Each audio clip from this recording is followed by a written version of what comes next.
Welcome to Generationally Speaking. My name is Brad. I am the lead pastor here. This is my good friend Jordan Chitwood, who is the online pastor right here, and actually did an amazing job getting everything hooked up and ready to go tonight. I did. I only had to FaceTime Bruce. Twice. Great Job. Tonight. But hey, thank you so much for tuning in. Like I said earlier, let us know if you're in the chat. The whole idea of Generationally Speaking, this podcast, is for us, two different generations, to kind of share our views from our generational point of view, but then also to talk about faith, discipleship, worldly stuff one time a month. And then the second time a month, we play a game. And tonight is our more serious night where we are going to be breaking down our upcoming series, Greater Reward. Yeah. And you actually kick off that series. I do. Sunday. And I'm really excited about it.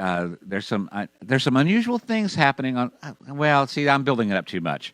I'm going to do something we haven't done for a long time. Out of the park. Susan Keys, good to see you. Yeah. Tonight we're unpacking this question, okay? And it's a question, if you're a part of our email list, I sent it out to you ahead of time. Are you living for what you want now versus what you want most?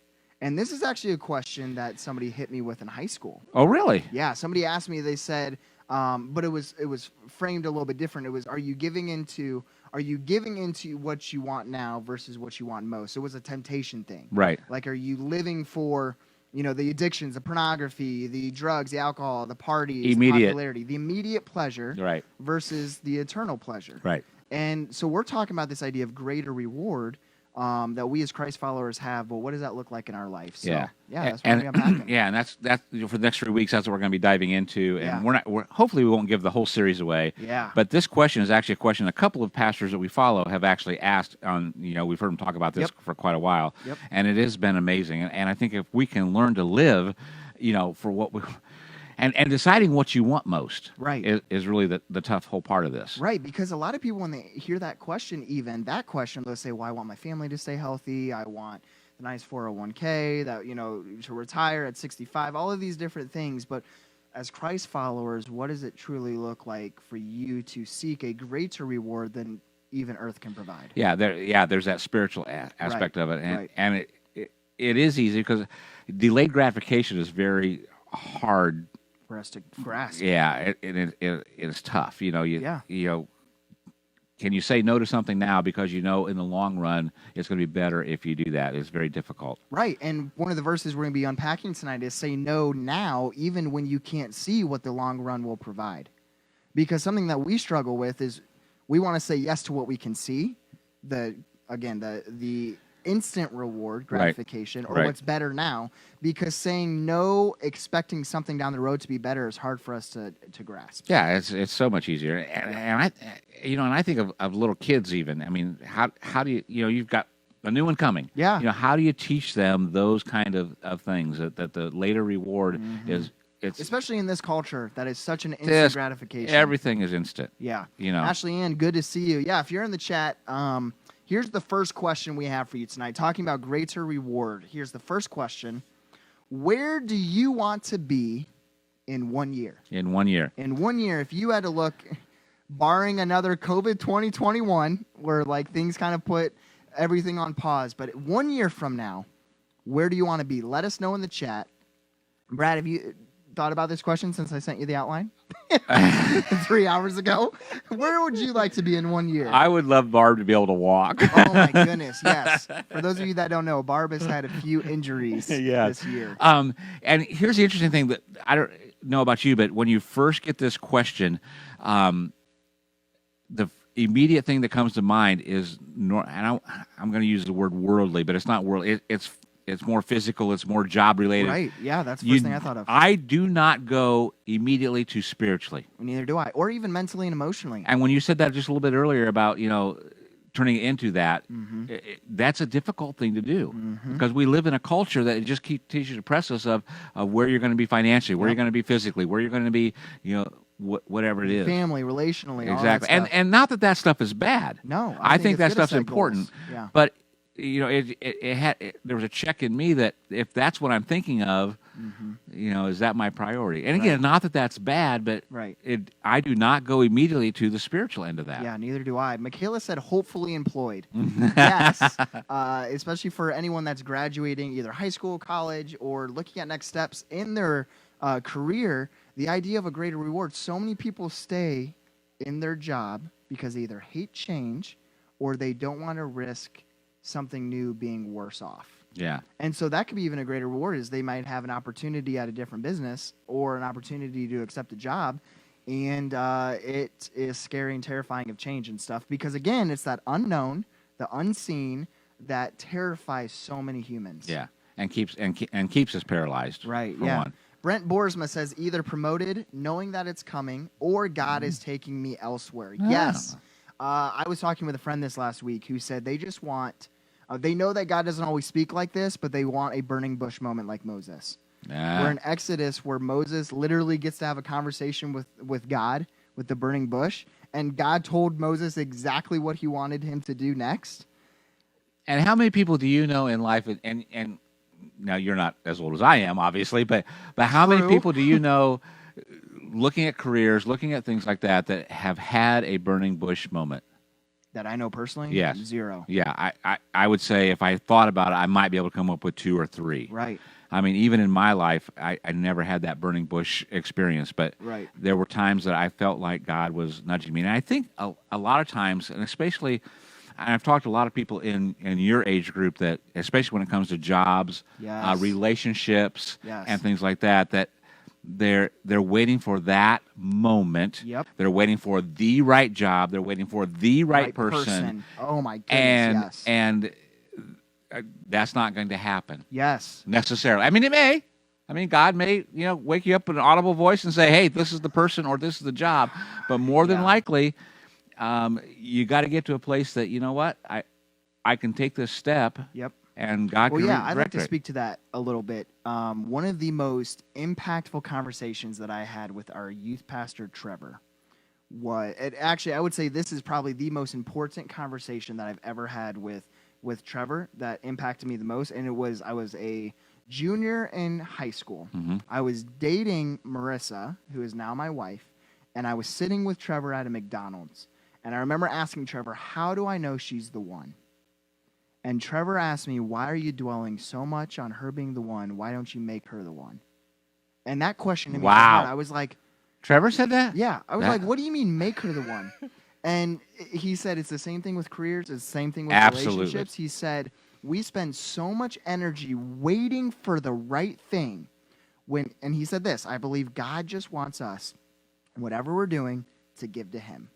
And so if we find a person that we like, I think God is less concerned about whether or not they're the right person and more concerned about whether or not we are living in such a way that makes them the godly person. Right. That serves them in such a way. That's powerful. And so it's the same thing with your career. It's this idea of stop waiting for the burning bush moment. As great as it would be for you to say, God, speak to me on the radio today at 11:03, the perfect time, and all of that fun stuff. Yeah. We crave those moments, but more often than not, God speaks in the whisper. Yeah. And where it's more so on us to say, hey, make it the moment. And I think we put so much pressure on ourselves. I remember talking to a senior in high school, it's been several years ago, and she was having just a terrible time making up her mind what college to go to. Right. She didn't want to make the wrong decision. Yeah, that's the same idea. And I had that conversation with her. I said, I don't think you can make a wrong decision. Agreed.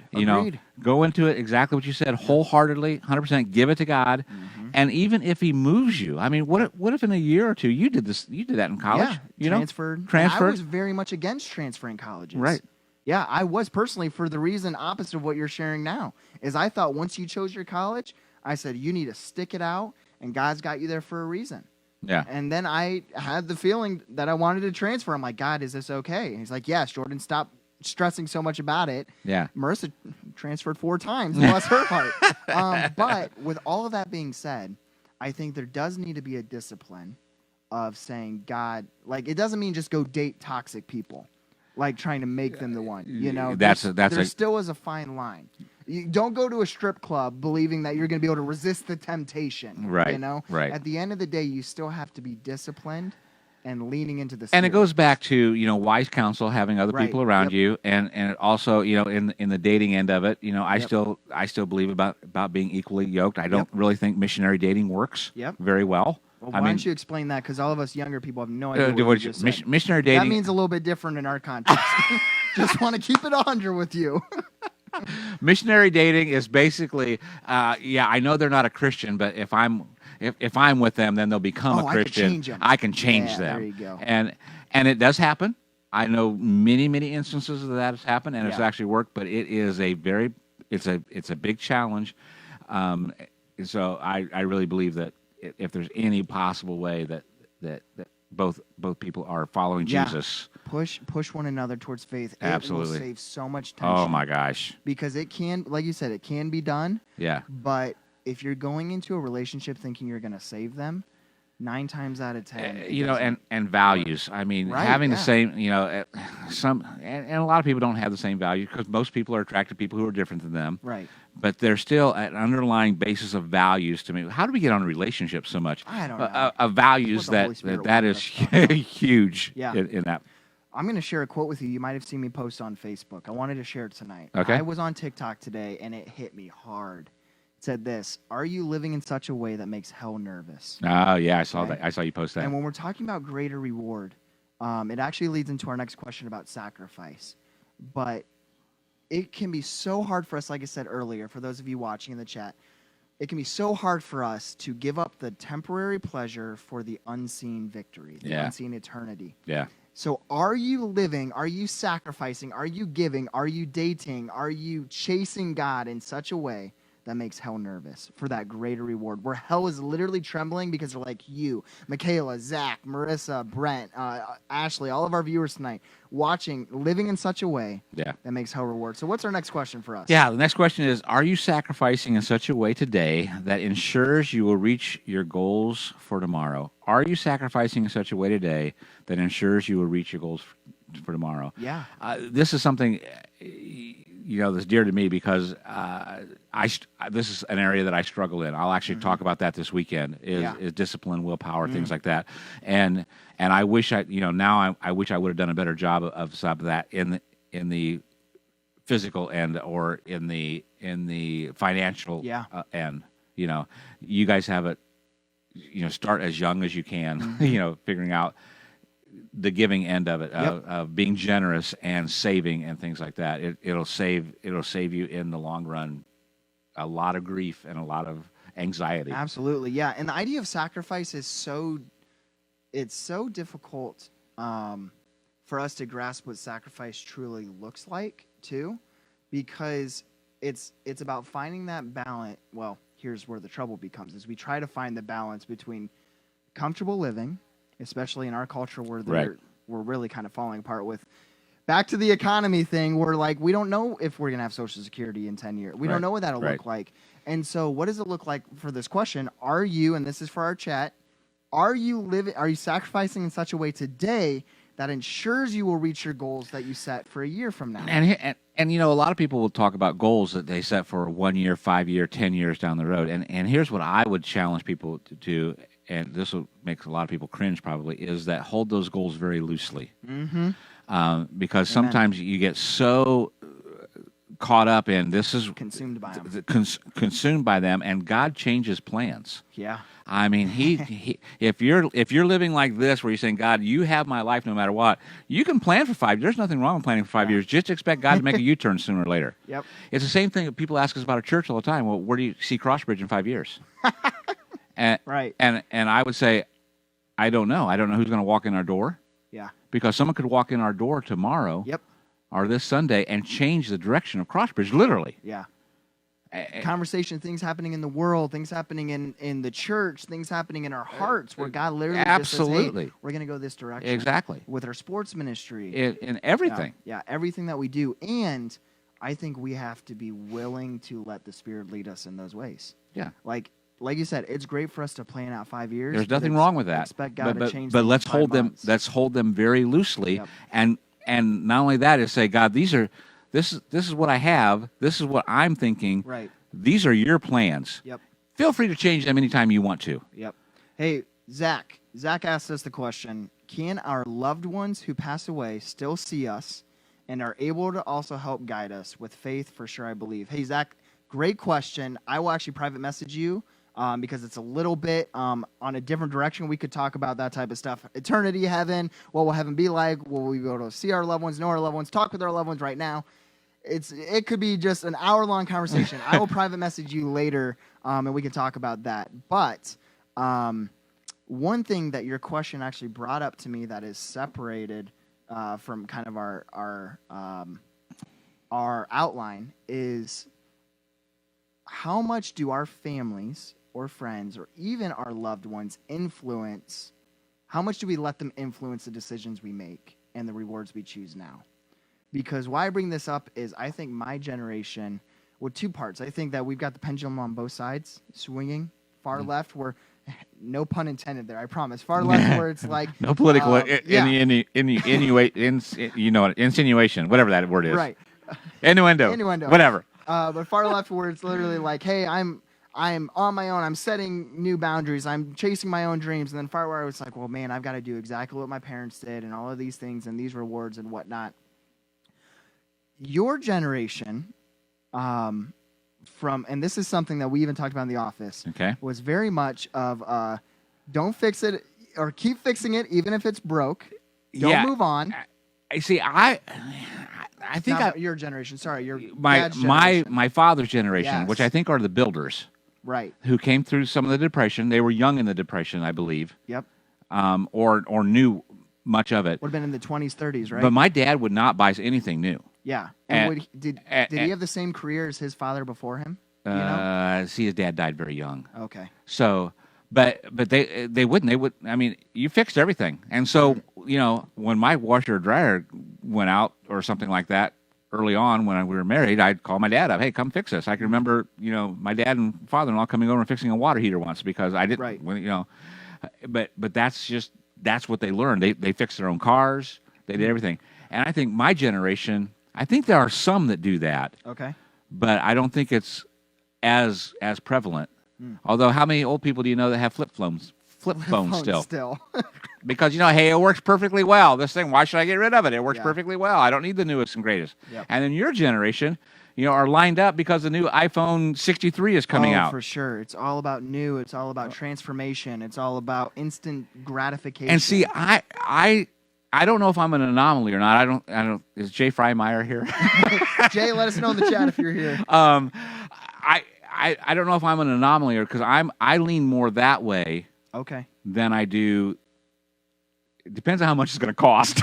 And you've had quite a few different careers too. You've worn quite a few different hats. I have as well because there's some people I know of previous generations where the idea of switching careers terrifies them, but my generation, from when I guess it's not. I don't know if it's a generation thing. It's more a personality thing. I think that, and I think it's also culture. Okay. Because back in the day, I mean, I think of, you won't even know some of these names. The old Harvester, International Harvester, when they were here. If you got into International Harvester, you were set for life because you were going to retire from there and have a pension. Another one, GM's kind of another one, although that's faded a little bit of late because of culture, part-time employees, and yada, yada, yada. But those jobs are few and far between where I'm going to go to work for a company and I'm going to stay there for 25, 30 years, get my pension, and get out. Gotcha. The military is the only one that I know of right now that really works that way. Well, here's why I bring all of that up and kind of why I sidetracked us a little bit is because so often we get set in our ways, whether it be a relationship, a career, a mindset, a goal, a 5-year plan, a 10-year plan, where we don't leave God or the Holy Spirit any room to maneuver our life, to navigate us away towards a greater reward. Yeah. And it actually leads us into this verse that I want to share. Yeah, that's good stuff. Where it's 2 Corinthians chapter 4, verse 16 through 18. And then, Michaela, I'll answer your question because I think it's a great question.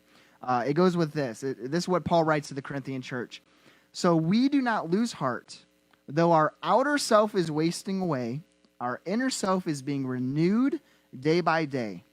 For this light, momentary affliction is preparing us for an eternal weight of glory beyond all comparison, as we look not to the things that are seen, not to the things that we know of that we can see, but to the things that are unseen. For the things that are seen are transient. I think that's how you pronounce that word. But the things that are unseen are eternal. And so this is how it connects, and this is why I bring it up. What you see now is comfortable.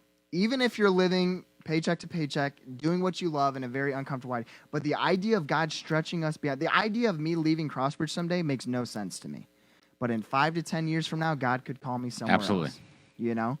And I'm not planning on leaving in 5 years, but I have to be willing to say, like you said, hold on to that loosely. Open and let hands. God work Everything we in the have. unseen. And that's a scary proposition when you think about. Oh, absolutely.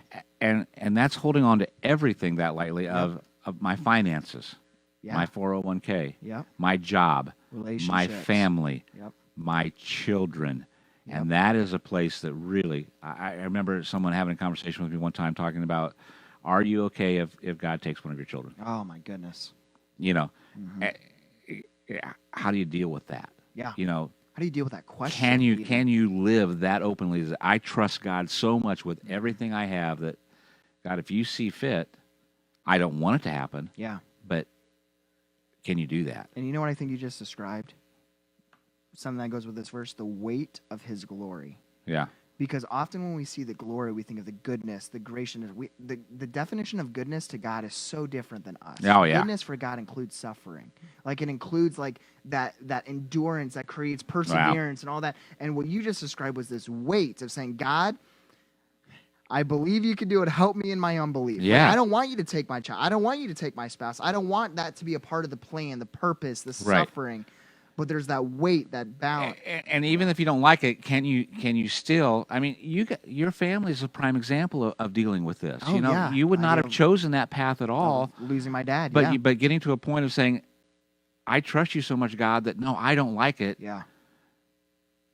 But I care more about what's next. but I trust you that Yeah. this was the right decision. Absolutely. I just, boy, Yeah. I We got 2 questions in the chat now. Oh, We got to go. catch up. Okay, on. sure. First one's Michaela, and then Ida. I will answer your question next. Ida, I don't- Ethan is my good friend. I don't. 'Kay. I don't see it. Oh, You're doing okay. your best. All right, Okay. Michaela, could be a timeline thing too, maybe.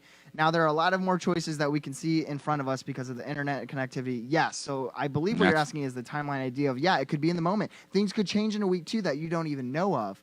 And Michaela, I think the timeline, again, you just have to be willing to move with the times. Yeah. You know? Yeah. You have to be willing to update. Very easy to talk about. Right. Yeah, sure. We don't know what the next few weeks look like, but just be willing to move just in case. It honestly just comes down to a humility thing, I think. It's just saying, God, that I'm putting my pride aside in what is seen, and I am going to be humble in what's unseen. Yeah. Yeah, next question. That's crazy to think about. How do we know where God is supposed to take us? Well, Yeah. well, Ethan, that is a great question. Yeah. And to me, and you can answer this too. My thing is, whenever I've had to make a decision, like Jordan said, I've had a lot of career decisions, a lot of life stuff happened, here and there. Surrounding yourself with wise counsel, people that you trust that you can lean into, to me is huge. Obviously, a lot of prayer. I believe God will speak to you there, and also just Scripture. I mean, is anything that you are deciding to do or thinking of goes against what Scripture is saying, there's a check already right there. Yes. So, to me, those are the 3 things that if you're solid in there and surrounding yourself in a community, that's why we believe that the community is so important. Church is so important. Yeah. It puts you in a constant mode of hearing, listening, moving, taking steps with God. And so, so answer that I've got question. 2 ideas. The first goes along that idea that you just shared. I remember when I was transferring from North Park to Anderson, I asked 7 people in my life if they thought that it was a good idea, if it was okay. All 7 of them said yes. Okay, the last person I asked was the football coach I was being mentored by at North Park, family friend. His son's one of my best friends still today, TD. And I remember asking him, and his immediate response was, if God told you, you got to go.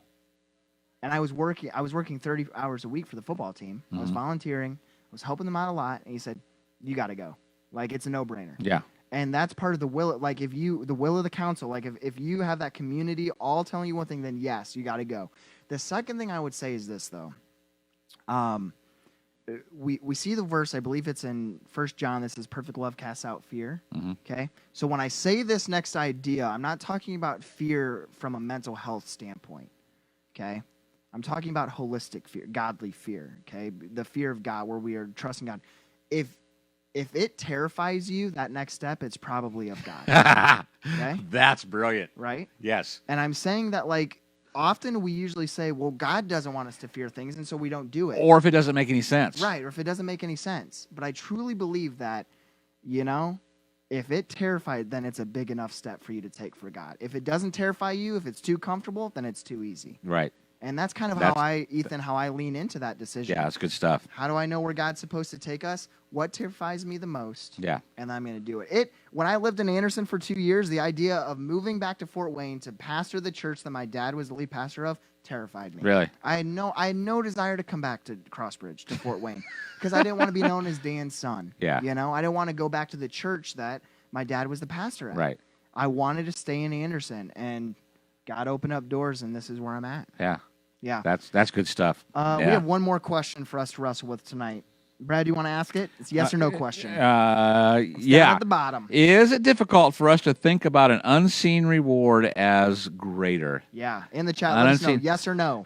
Yeah. Is it greater for us to see as the unknown? You don't see it. Yeah. How do you know it's greater? How do you know it's going to be greater? How do you know it's going to be greater? It's like, hypothetically speaking, if you knew that in a week you were getting blizzards, would you give up? You were getting a large blizzard. Would you give up the small blizzard now? No. But you don't. Probably not. Yeah, probably not. Yeah. Kevin says absolutely. Yeah. Let us know yes or no. Is the unseen greater? Zach says yes. Yes. Yeah. As a Christ follower, I'm supposed to say yes. Mm-hmm. My life usually, and maybe it reflects no. Honestly. Yeah. Like, mine does too. Yeah, and that's what, and maybe that's. I think that's the majority of people. Is we know we're supposed to say yes. We know the reward is greater unseen. Yeah. I still can't wrap my head around heaven being better than earth. Yeah. I just can't. That's funny you said that because I just had that conversation with myself in the car this week. With yourself in the car? Yeah, I was. I'm having a great conversation with myself. Yeah. I love it. But it's that idea of, I actually was doing a devotional, I think it was yesterday, about the kingdom of heaven coming back down to earth. Mm-hmm. And this idea. And honestly, that mindset just blows my mind because I'm like, so like, is heaven going to be like earth? Are we going to be like earth, only perfect? Like, what's that going to be like? I think it's going to be more like that than you imagine. And I just did a devotion with Tim Keller with a bunch of guys and talking about work. And he talked about working in heaven. That it was fascinating. Interesting. Fascinating stuff. And so it's that idea of, that we kind of want to leave you with the greater reward mindset. We're going to be breaking down a lot of these themes for our series. Greater reward within ourselves, within the spiritual realm, within the emotional mindset, the career. We got a lot of great stuff planned. It's a very practical series. We just are coming out of a practical series. But we're going into another one. It's kind of be like a New Year's resolution series too. Because where we believe we're headed as a church, we talked about this again on Sunday, is that we're going to, for the next couple months, like really start pushing people into this mindset of, we want something for you, not from you. Right. And you brought that up again this last week in a meeting. Right. And what does it look like for us to have a greater reward for you? Right. Where you make this life your own versus taking it from you. Yeah, and practical to the point of what we're going to talk about this weekend is just willpower and self-control and how we can get there. And I think it's going to be, I think there's some good stuff coming in. So we would invite you to join us on Sunday in person, if at all possible. If not, we'd love to have you catch us on video. But I'm really excited about this series. So I think the next 3 weeks is going to be pretty good stuff. Yeah. Well, hey, thank you so much for tuning in. Whether you are watching live with us or a little bit later on YouTube, just so glad that you were here. Thank you all so much for the questions, the comments. Zach, I'll reach out to you about your question you had earlier, but join us for the series this Sunday, and then in 2 weeks, our final game night of season 2. Yes. And then we're going to take the summer off. We're going to do a few things on the podcast like throughout the summer, but nothing official, like official schedule. Right. So thanks for tuning in. Have a great rest of your evening. We will see you in 2 weeks. Adios. Thanks, everybody. Yep. See ya.